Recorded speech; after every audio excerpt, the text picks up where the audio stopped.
The Art of War by Sun Tzu. Every book in 10 minutes. 25 centuries ago, in the age of chariots and bronze spears, a Chinese general wrote 13 short chapters on how to win. That book is still assigned at military academies, quoted in boardrooms, and carried by coaches into locker rooms. No other manual in history has stayed in service this long. And here is the strange part. The most famous book about war ever written says that the greatest victory is the one you never have to fight for. The art of war is not really about violence. It is about making violence unnecessary. That twist is what kept it alive. The author is a mystery. Sun Tzu was a general in the kingdom of Wu around 500 BC. Historians still argue over whether he was one man or many voices gathered under one name. Only a single story about him survives, and it is unforgettable.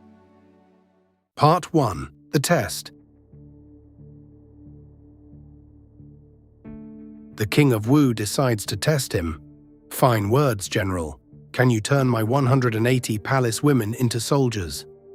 Sun Tzu says yes. He arms them, arranges them in 2 companies, and gives a simple order: face right. The women burst out laughing. Sun Tzu stays calm. "If orders are not clear," he says, "the fault lies with the general." He explains again, slowly, and orders, "face left." They laugh again. Then Sun Tzu says, "When orders are clear and still ignored, the fault lies with the officers." And he has the 2 company leaders, the king's favorite concubines, executed on the spot.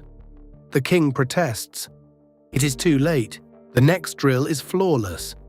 The point of the story is cold and clear. Discipline is not a mood.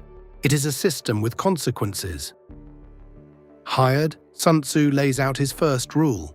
Before any battle, count. 5 things decide everything: purpose, whether your people believe in the cause; weather, terrain, the commander, and discipline. Run the numbers honestly, and you know who wins before a single soldier moves. War, he says, begins as arithmetic in a temple, not courage on a field.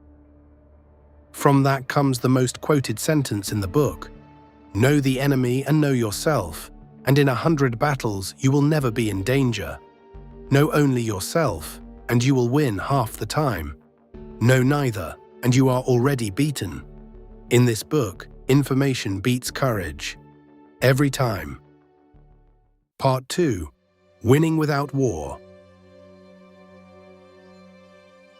Chapter 2 is an accountant's nightmare. War devours grain, silver, horses and men, and it devours them fastest at home.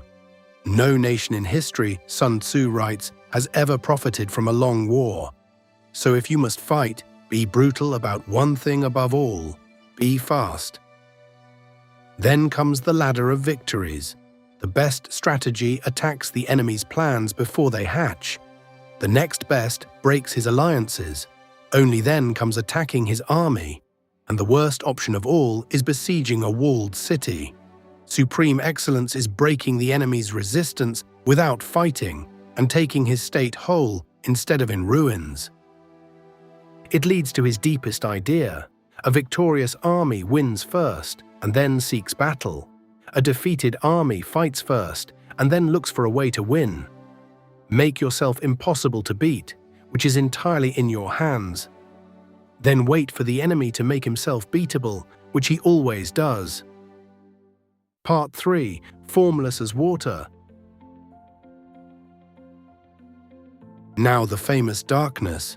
All warfare, Sun Tzu writes, is based on deception. When strong, appear weak. When near, appear far. If the enemy is hot-tempered, provoke him. If he is arrogant, feed his arrogance. Then strike where he is unprepared and appear where you are not expected. His master image is water. An army should move like water. It avoids the high places and strikes the hollows. Avoid the enemy's strength, pour into his weakness, and above all, be formless. If the enemy cannot see your shape, He has to defend everywhere. And whoever defends everywhere is weak everywhere. Energy matters more than heroes. A torrent moves boulders not because the water is strong, but because of momentum. A falcon kills not because it is fierce, but because of timing.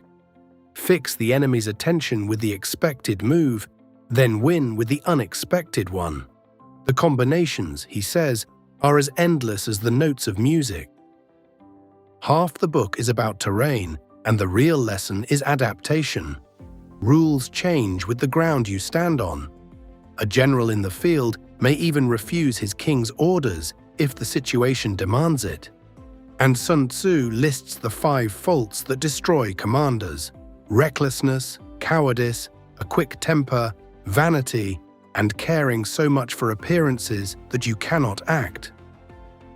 The last chapter is the most modern one. It is about spies. Foreknowledge, Sun Tzu insists, cannot come from gods, ghosts, or stars. Only from people. He catalogues 5 kinds of agents, including doubled ones, and makes the cold calculation. A spy's salary is the cheapest expense in any war. Wars are won in whispers before they are won with drums. Part 4. The Longest Shadow. For 2,000 years, the book shaped Asia.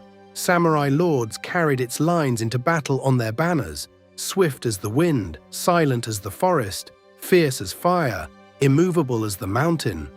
Mao built guerrilla warfare on it. The generals who beat 2 superpowers in Vietnam could quote it from memory. The West translated it late and then could not put it down. Today it is read by executives, lawyers, politicians, and coaches, and the reason is simple. Markets, elections, careers, and championships are all conflicts with limited information. Sun Tzu never wrote about swords anyway. He wrote about the mind-holding one. Read closely, The Art of War is a book about 3 things: information, preparation, and self-control.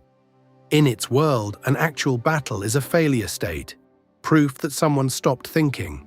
Its ideal general wins so quietly, so early, that nobody ever calls him brilliant. Victory, done right, looks boring. It has limits. It assumes enemies are rational, and it celebrates deception with a straight face, which is why some readers find it chilling. But notice what it quietly demands. To know your enemy, you must think as he thinks, feel what he fears. The coldest war manual ever written runs on empathy. 2,500 years of gunpowder, radar, and satellites have not retired this book, because its real terrain is human nature. And its hardest lesson is still the first one. Before you study any enemy, know yourself. That ground takes the longest to map.